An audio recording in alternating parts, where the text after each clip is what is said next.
Hello everyone, welcome to UGC NET Gyan computer science. तो आज का हमारा टॉपिक का डिस्कशन है important points from unit 1। Unit 1 के कुछ इंपॉर्टेंट पॉइंट्स हमने प्रीवियस क्लास में कर चुके हैं। आज हमारा डे 2 है। अगर आपने डे 1 वाली क्लास नहीं देखी है तो मैं आपको सजेस्ट करूँगी कि डिस्क्रिप्शन में जाके आप देख सकते हैं, क्योंकि उसमें सारे ग्राफ थ्योरी से रिगार्डिंग जो जो इम्पोर्टेंट पॉइंट्स हैं, जो यूजीसी नेट एग्ज़ाम में डायरेक्ट पॉइंट्स पूछे जाते हैं, वो मैंने कवर कराए हैं। और आज सेट थ्योरी से रिगार्डिंग जितने भी इम्पोर्टेंट पॉइंट्स बनते हैं आज उनको डिस्कस करेंगे। तो चलिए स्टार्ट करते हैं फर्स्ट पॉइंट से। सेट होता क्या है? सेट हमारा एक set is an unordered collection of distinct element of same type, यानी कि सेम टाइप के डिस्टिंक्ट एलिमेंट्स होना चाहिए और उनका कलेक्शन जो है हमारा, उनका ऑर्डर वो है अनऑर्डर्ड में भी हो सकते हैं। तो अनऑर्डर्ड कलेक्शन हो सकता है, डिस्टिंक्ट एलिमेंट होंगे, लेकिन टाइप क्या होगी? सेम। फॉर एग्जाम्पल, और जो सेट है, सेट को हम डिनोट करते हैं कैपिटल लेटर से, और जो सेट के एलिमेंट्स होंगे उनको हम सेपरेटेड कोमा से सेपरेट करते हैं और एनक्लोज करते हैं करली ब्रेसेस में। ठीक है, तो फॉर एग्जांपल ए, मैंने एक सेट लिया है A इक्वल टू 1 2 3 4। तो इस A सेट के अंदर हमारे पास 4 एलिमेंट हैं और सेम टाइप के हैं। कलेक्शन हमारा अनऑर्डर्ड कुछ भी हो सकता है, 4 आगे भी आ सकता था, 2 पीछे भी जा सकता था। तो ये है set. Next, cardinality of set. बहुत बार एग्जाम में कार्डिनैलिटी पूछी जाती है। तो कार्डिनैलिटी क्या होती है? Number of elements in a set, कि उस सेट में कितने नंबर ऑफ एलिमेंट्स हैं, उसको हम डिनोट करते हैं कार्डिनैलिटी से। तो कार्डिनैलिटी को हम रिप्रेजेंट करते हैं मोड ए। तो इस ए सेट में हमारे पास कितने नंबर ऑफ एलिमेंट्स हैं? 1 2 3 4। तो इसकी कार्डिनैलिटी हमारी क्या हुई? 4। Next point, universal set. Universal set कौन सा होता है? उस सेट को हम यूनिवर्सल सेट बोलते हैं जहाँ पे सारे के सारे एलिमेंट कंटेन कर रखे हों। फॉर एग्जांपल, हमारा कोई ये एक सेट है, तो इसमें जितने भी एलिमेंट्स हैं 1 2 3 4 5, जितने भी एलिमेंट्स हैं सारे इस यूनिवर्सल सेट के अंडर आएंगे। कई बार पूछ लिया जाता है यूनिवर्सल सेट का कॉम्प्लीमेंट क्या होगा। तो जो भी सेट में एलिमेंट थे वो तो सारे यूनिवर्सल सेट में आ गए, तो उसका कॉम्प्लीमेंट में क्या बचेगा हमारे पास? 5। और इस 5 को हम क्या बोलते हैं? नल या फिर एम्प्टी सेट। या तो नल सेट या तो एम्प्टी सेट, वो सेट जिसमें कोई भी एलिमेंट ना हो। यूनिवर्सल सेट में सारे एलिमेंट थे, नल सेट या एम्प्टी सेट में कोई भी एलिमेंट नहीं होगा। इसको हम डिनोट करते हैं करली ब्रेसेस से, या फिर 5 भी लिख सकते हैं। और इसकी कार्डिनैलिटी कितनी होती है 5 की? तो वो होती है 0, क्योंकि कोई भी एलिमेंट नहीं है। कार्डिनैलिटी क्या था? कितने number of elements. Next, subset क्या होता है? Subset A is a subset of B। हम ये स्टडी करते हैं, बहुत बार रीड करते हैं, A is a subset of B। इसका मतलब क्या है कि A में वो सारे एलिमेंट्स होंगे, A के जो भी एलिमेंट्स हैं वो सारे B में प्रेजेंट होने चाहिए। फॉर एग्जांपल, यहाँ पे हमारे पास A इक्वल टू 1 2 3, B है 1 2 3 4। B में ज़्यादा भी हो सकते हैं, लेकिन B में A जितने भी होंगे तो भी A is a subset of B होगा। अगर इन दोनों में सेम एलिमेंट होते तो हम B is a subset of A भी बोल सकते थे, लेकिन यहाँ पे B में सेम एलिमेंट नहीं है, B में कुछ ज़्यादा एलिमेंट है, तो ये क्या है? सबसेट। नेक्स्ट पॉइंट है प्रॉपर सबसेट। अब सबसेट और प्रॉपर सबसेट में क्या डिफरेंस है?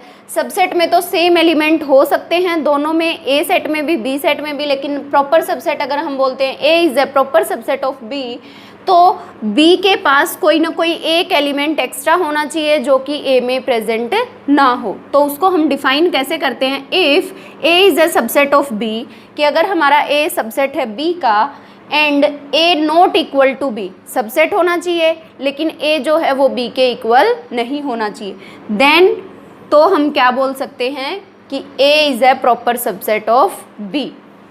जैसा कि इस एग्जाम्पल में है, A में 1 2 3, B 1 2 3 4। तो इस एग्जाम्पल को हम as A is a proper subset of B भी कंसिडर कर सकते हैं, क्योंकि यहाँ पे हमारे पास B में एक एक्स्ट्रा एलिमेंट है। नेक्स्ट बात करते हैं पावर सेट। ये भी बहुत इंपॉर्टेंट पॉइंट है। पावर सेट क्या होता है? Set of every possible subset, कि उस सेट से रिगार्डिंग जितने भी हमारे सबसेट बनते हैं उन सभी का सेट, उन सारे पेयर ऑफ सबसेट का सेट जो होगा वो क्या होगा? Power set. फॉर एग्जांपल, अगर हमारे ए के अंदर n एलिमेंट्स हैं, यानी कि ए की कार्डिनैलिटी गिवन है n, इसका मतलब क्या है कि ए के अंदर n एलिमेंट्स हैं, तो इसके पावर सेट में कितने एलिमेंट्स होंगे, 2n। तो मैंने ये एक एग्जांपल लिया है छोटा सा, a इक्वल टू 1 2, तो पावर सेट क्या होगा, 2a, जितने भी एलिमेंट्स हैं वो पावर में जाएंगे, तो 2a से हमारे पास क्या क्या पॉसिबल चॉइस होंगी। अगर हम डायरेक्टली फाइंड करना चाहें कि कितने नंबर ऑफ एलिमेंट्स होंगे, तो वो तो आ गया 2 क्योंकि यहाँ पे 1 2 एलिमेंट्स हैं, 4 आंसर आ गया। लेकिन वो 4 कौन कौन से पॉसिबल सबसेट हो सकते हैं, तो वो कौन से होंगे, 5 हर एक सेट का सबसेट होगा, उसके बाद सिंगल 1 सिंगल 2, देन इन दोनों का कॉम्बिनेशन। ये 4 एलिमेंट्स होंगे जो कि इसके पावर सेट में होंगे। नेक्स्ट पॉइंट डिस्कस करते हैं रिलेशन से रिगार्डिंग। तो सेट थ्योरी से रिगार्डिंग जो भी इंपॉर्टेंट पॉइंट्स थे वो हमारे कवर हो गए हैं। नेक्स्ट है रिलेशन। अब रिलेशन क्या होता है, any possible subset of Cartesian product, जो भी हमारी कार्टेशियन प्रोडक्ट होती है उसका कोई भी पॉसिबल सबसेट, यानी कि किन्हीं भी 2 सेट की अगर हम कार्टेशियन प्रोडक्ट करते हैं तो उसके बाद जो हमें पूरा सेट मिलेगा उसमें से कोई भी सबसेट, कोई भी पार्ट उसका, वो क्या होगा, रिलेशन। और कार्टेशियन प्रोडक्ट क्या होती है, कार्टेशियन प्रोडक्ट वो ऑर्डर्ड पेयर होता है किन्हीं भी 2 सेट का, जहाँ पे फर्स्ट एलिमेंट फर्स्ट सेट से बिलोंग करेगा, सेकंड एलिमेंट सेकंड सेट से बिलोंग करेगा। फॉर एग्जांपल मैंने छोटा सा एग्जांपल लिया है, फर्स्ट सेट में है 2 एलिमेंट्स, सेकंड सेट में है 2 एलिमेंट्स 1 2 a b। तो अगर हम करते हैं इनकी क्रॉस प्रोडक्ट, कार्टेशियन प्रोडक्ट, तो a फॉर एग्जाम्पल इसका नाम है A, इसका है B, तो A कार्टेशियन प्रोडक्ट B, इसमें कौन कौन से एलिमेंट होंगे, 1A 1B, first element first set से, सेकंड एलिमेंट सेकंड सेट से, 2A 2B। तो ये तो हमारी हो गई Cartesian product for A cross B। और इसमें से अगर हमें फाइंड करना है कि रिलेशन, तो इसमें से रिलेशन जो होगा वो कोई भी पॉसिबल सबसेट हो सकता है। तो यहाँ पे हमने ये एक रिलेशन लिया है 1A 2A 2B, तो ये क्या हो गया, रिलेशन। नेक्स्ट हम बात करते हैं, अगर हमारे सेट A में है m एलिमेंट्स और सेट B में है n एलिमेंट, तो क्वेश्चन क्या पूछा जाता है, टोटल रिलेशन पॉसिबल। तो हमारे पास टोटल कितने नंबर ऑफ रिलेशंस पॉसिबल होंगे in case of first set having m element and second set having n element. तो वहाँ पे हमारे पास टोटल रिलेशन पॉसिबल होंगे 2m इंटू n। ये पॉइंट आप नोट डाउन कर लीजिए। जो जो इम्पोर्टेंट पॉइंट्स मैंने डिस्कस किए ना, अगर आप इन्हें भी नोट कर लेते तो इन पॉइंट से मैक्सिमम चांसेस हैं कि इन्हीं से पॉइंट से क्वेश्चंस आए एग्जाम में। नेक्स्ट हम बात करते हैं टाइप्स ऑफ रिलेशन। रिलेशन के कौन कौन से टाइप हैं, reflexive relation, irreflexive, symmetric, anti symmetric, asymmetric, और लास्ट वन इज ट्रांजिटिव। तो जो रिफ्लेक्सिव रिलेशन है, रिफ्लेक्सिव रिलेशन हमारे कौन से होते हैं, जिसमें हमारे पास डायगोनल पेयर्स अलाउड हों। अब यहाँ पे हम पूरा डिटेल में तो नहीं कर रहे, लेकिन ये है थोड़ा ओवरव्यू दे देती हूँ।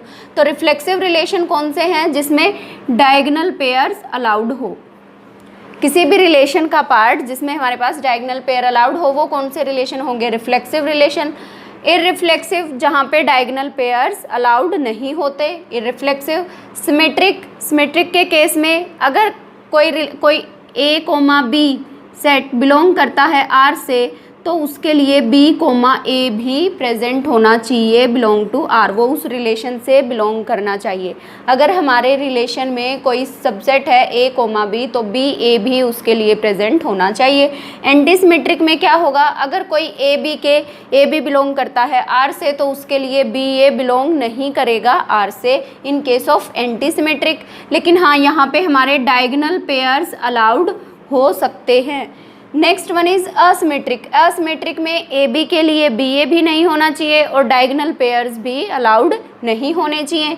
लास्ट वन इज, अगर ट्रांजिटिव की बात करें तो ट्रांजिटिव में क्या होता है, अगर ए कोमा बी बिलोंग करता है आर से और बी कोमा सी बिलोंग करता है आर से, तो ए कोमा सी भी बिलोंग करना चाहिए उस रिलेशन आर से। ठीक है, तो ये तो थी इनकी प्रॉपर्टी, जो जो इन रिलेशंस की प्रॉपर्टी हैं।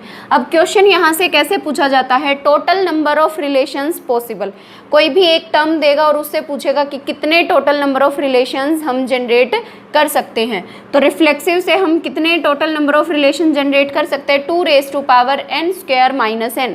यहाँ पे मैं इसको एक्सप्लेन नहीं कर रही हूँ ये कैसे आया, क्योंकि बहुत ज़्यादा वास्ट हो जाएगा अगर इसको एक्सप्लेन करेंगे। तो यहाँ पे जस्ट आप इनको नोट डाउन कर लीजिए। Reflexive 2n² - n। इररिफ्लेक्सिव कितने टोटल रिलेशन पॉसिबल होंगे, सेम होंगे 2n² - n। सिमेट्रिक के केस में 2n × n+1/2। Antisymmetric 2n 3n² - n/2 and asymmetric 3n² - n/2। और जो ट्रांजिटिव होता है उसके केस में अलग से हमें डिफाइन करने होते हैं कि कितने एलिमेंट है तो कितने रिलेशंस पॉसिबल होंगे, वो हम आगे डिस्कस करेंगे। नेक्स्ट हमने एक क्वेश्चन लिया है ताकि आपको थोड़ी क्लियरिटी हो जाए इन टाइप्स ऑफ रिलेशन से। तो हमने एक ए सेट लिया, उस सेट में x, y, z ये 3 हमारे पास एलिमेंट्स हैं, उनसे हमने कोई एक रिलेशन पिक किया है। रिलेशन क्या था हमारा, सबसेट, कलेक्शन ऑफ सबसेट। तो x y, x z, z x, z y, तो ये इस रिलेशन में हमारे पास एलिमेंट्स प्रेजेंट हैं। तो इनमें से हमें बताना है कि कौन सा पॉसिबल आंसर होगा। ये रिलेशन हमारा रिफ्लेक्सिव होगा, इररिफ्लेक्सिव होगा, सिमेट्रिक होगा, एंटीसिमेट्रिक होगा, एसिमेट्रिक होगा या फिर ट्रांजिटिव होगा। तो रिफ्लेक्सिव के लिए क्या कंडीशन शेयर की थी हमने अभी, कि उसके लिए हमारे पास डायगोनल पेयर्स होने चाहिए। अब क्या यहाँ पे डायगोनल पेयर हैं, डायगोनल पेयर कौन से थे, a, a belong to r। तो x x, y y, z z हमारे डायगोनल पेयर कौन कौन से होंगे, x x, x y, x x, y y, z z। तो क्या ये तीनों प्रेजेंट हैं यहाँ पे, तो इनमें से तो कोई सा भी नहीं है, तो ये रिफ्लेक्सिव नहीं होगा। इररिफ्लेक्सिव, अगर वो रिफ्लेक्सिव नहीं है यानी कि इसमें कोई भी डायगोनल पेयर नहीं है, तो हमारा ये जो है रिलेशन इररिफ्लेक्सिव होगा। नेक्स्ट सिमेट्रिक, सिमेट्रिक के केस में क्या था, अगर हमारे पास कोई ए बी है तो उसके लिए बी ए भी प्रेजेंट होना चाहिए, बिलोंग करना चाहिए इस रिलेशन से। तो अगर एक्स वाई है तो यहाँ पे वाई एक्स भी होना चाहिए, जबकि वाई एक्स नहीं है। एक्स जेड है, जेड एक्स है, जेड वाई है, लेकिन वाई एक्स नहीं है, तो ये सिमेट्रिक भी नहीं होगा। नेक्स्ट एंटी सिमेट्रिक की बात करें तो एंटी सिमेट्रिक में क्या था, ए बी के लिए बी ए नहीं होना चाहिए, डायगोनल हो सकता है, लेकिन एक कंडीशन ऐसी है x z, z x, a b के लिए बी ए प्रेजेंट है, तो ये एंटी सिमेट्रिक भी नहीं होगा। नेक्स्ट अगर हम बात करें एसिमेट्रिक की, तो एसिमेट्रिक जब वो एंटी सिमेट्रिक यहाँ पे ए बी के लिए बी ए है, तो ए बी के लिए बी ए एसिमेट्रिक में भी नहीं हो सकता और डायगोनल तो अलाउड होगे ही नहीं। और ट्रांजिटिव के लिए क्या था, अगर ए बी बिलोंग करता है आर से, बी सी बिलोंग करता है आर से, तो ए सी भी बिलोंग करेगा आर से। तो चेक करते हैं a b b c, for example ये हमारा ए बी, ये बी सी। तो अगर एक्स जेड बिलोंग करता है इस रिलेशन से और जेड एक्स बिलोंग करता है इसी रिलेशन से, तो यहाँ पे हमारा एक्स एक्स भी प्रेजेंट होना चाहिए था, जो कि प्रेजेंट नहीं है, तो ये ट्रांजिटिव भी नहीं होगा। तो इस टाइप से भी क्वेश्चंस पूछे जा सकते हैं। कोई भी एक टर्म पूछ सकता है कि रिफ्लेक्सिव होगा या नहीं, या सिमेट्रिक होगा या नहीं, कोई भी एक पॉसिबल कंडीशन हमारी एग्जाम में आ सकती है। नेक्स्ट पॉइंट हम डिस्कस करते हैं कि पार्शियल ऑर्डर रिलेशन कौन से होते हैं। तो पार्शियल ऑर्डर रिलेशन, हम उस रिलेशन को बोलते हैं जो इन 3 कंडीशंस को फुलफिल करता है। फर्स्ट वन इज रिफ्लेक्सिव होना चाहिए वो रिलेशन, एंटीसिमेट्रिक होना चाहिए और ट्रांजिटिव होना चाहिए। तो ये कुछ पॉइंट्स थे, आज की क्लास में तो हम यही करते हैं, ये कुछ पॉइंट्स थे जो मैंने आपके साथ शेयर करने थे। तो अगर आपको ये वीडियो पसंद आई है तो इस वीडियो को लाइक कीजिए, शेयर कीजिए और इस चैनल को सब्सक्राइब कीजिए, साथ में बेल आइकन को प्रेस कीजिए इस चैनल की सारी लेटेस्ट नोटिफिकेशंस के लिए, क्योंकि जब तक यूजीसी नेट एग्ज़ाम 2020 नहीं होता है तब तक हम डेली इंपॉर्टेंट पॉइंट्स डिस्कस करेंगे, और जो जो इंपॉर्टेंट पॉइंट्स आप लोगों के साथ डिस्कस किए हैं वहाँ से 100% क्वेश्चंस आने के चांसेस हैं। तो thank you so much, all the best for your future.